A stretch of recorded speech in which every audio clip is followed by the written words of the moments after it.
Olá, seja bem-vindo. Estamos crescendo na graça e no conhecimento e é uma alegria compartilhar a palavra junto contigo. E hoje nós estamos em Salmo de número 135. Abra a tua Bíblia, porque a minha já está aberta. Esse salmo é um salmo bastante extenso, traz muitas informações e eu tive que colorir a minha Bíblia em blocos justamente para estar comentando junto com vocês hoje sobre esta palavra. Bom, aqui do versículo 1 ao versículo 3 é importante, a sua Bíblia está aberta. Eu vejo aqui que é uma convocação, aqui o salmista ele está convidando, convocando para que todos possam participar. Uma assembleia solene, um ajuntamento para adorar o Senhor. Então, todos juntos, ele está dizendo: louvai o nome do Senhor, louvai os servos do Senhor, vós que assistis na casa do Senhor, nos átrios da casa do nosso Deus, louvai ao Senhor, porque o Senhor é bom, e cantai louvores ao seu nome, porque é agradável. Então, todos nós estamos reunidos aqui na presença do Senhor, na casa do Senhor. Lembrando que esse salmo é um salmo pós-exílio. Depois que eles tinham enfrentado o exílio, escreveram esse salmo.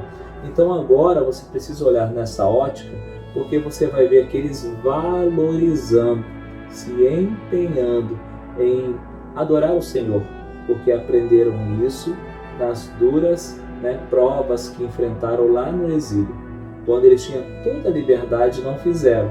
Depois que foram para o exílio, enfrentaram as dificuldades, a mentalidade mudou. Então agora todos nós juntos vamos adorar o Senhor porque Ele é bom, Então, o que fica de lição, não espere chegar esse dia, de passar por situações tão terríveis na sua vida para reconhecer a soberania e o poder de Deus. Hoje é tempo de buscar a presença de Deus. Hoje é tempo de adorá-lo. Amém? Já no versículo de número 4 até o versículo de número 7, você percebe que o salmista, ele falando sobre a criação, sobre o período patriarcal, então ele está trazendo à memória tudo aquilo que Deus já fez e o que ele representa para o povo. E do versículo 8 e 9 está falando justamente quando eles eram escravos na terra do Egito e Deus feriu os primogênitos da terra do Egito e deu liberdade para eles.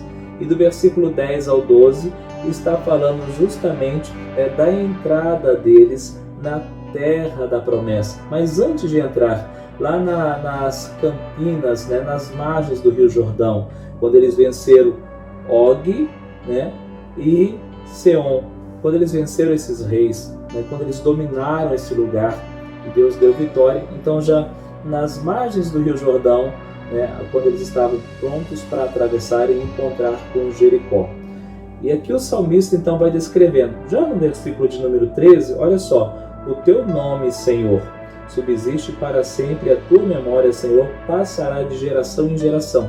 Então aqui eles estão dizendo que tudo que Deus já fez, os meus filhos vão ficar sabendo, os meus netos, bisnetos, faremos questão de mencionar os grandes feitos do Senhor, principalmente nessa época que existia a tradição oral, ou seja, os ensinamentos e o conhecimento era transmitido através da fala.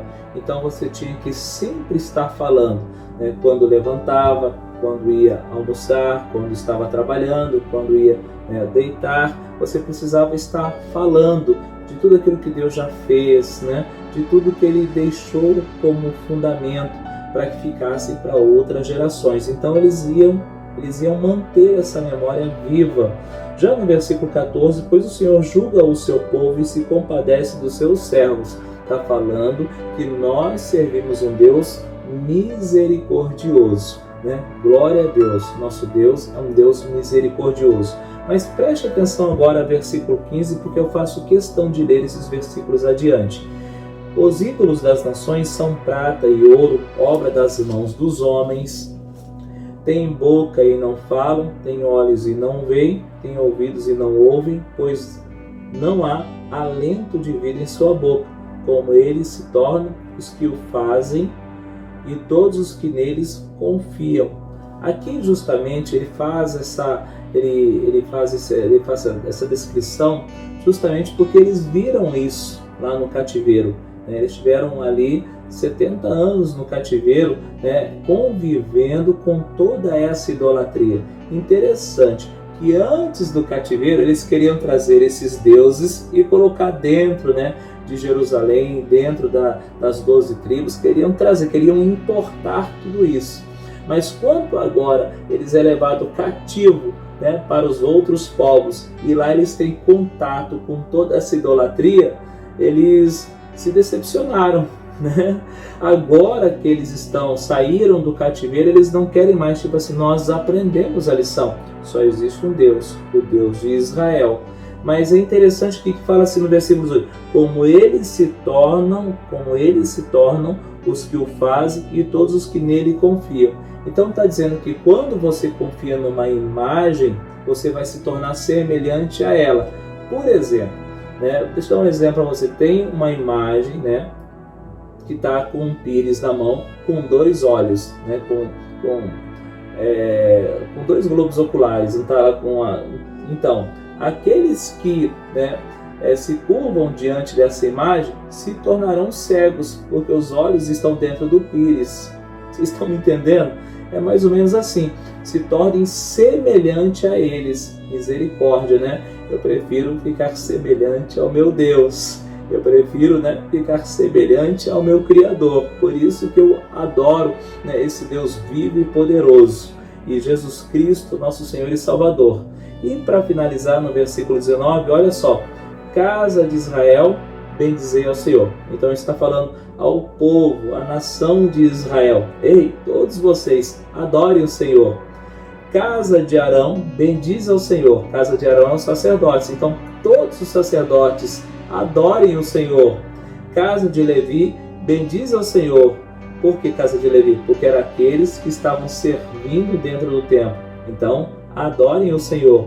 Vós que temeis ao Senhor, bendiz ao Senhor. E aqui entra eu e você, porque aqui é o povo gentil, aqueles que estavam distantes, aqueles que eram forasteiros entre o povo, né? Vocês que temem o Senhor, adorem o Senhor. E para finalizar, desde Sião, bendito seja o Senhor que habita em Jerusalém. Aleluia. Desde Sião, lembra lá, até os confins da terra, Atos capítulo 1, versículo 8, vamos ser testemunha, tanto em Jerusalém, aí Samaria, Judéia, até os confins da terra. Então, Jerusalém era o centro da adoração. Então a adoração começa em Jerusalém e vai até os confins da terra e alcança todos nós. Glória a Deus! Mas o que me chama a atenção no Salmo de número 135, que esse salmista, ele tem habilidade em toda a história do povo de Israel.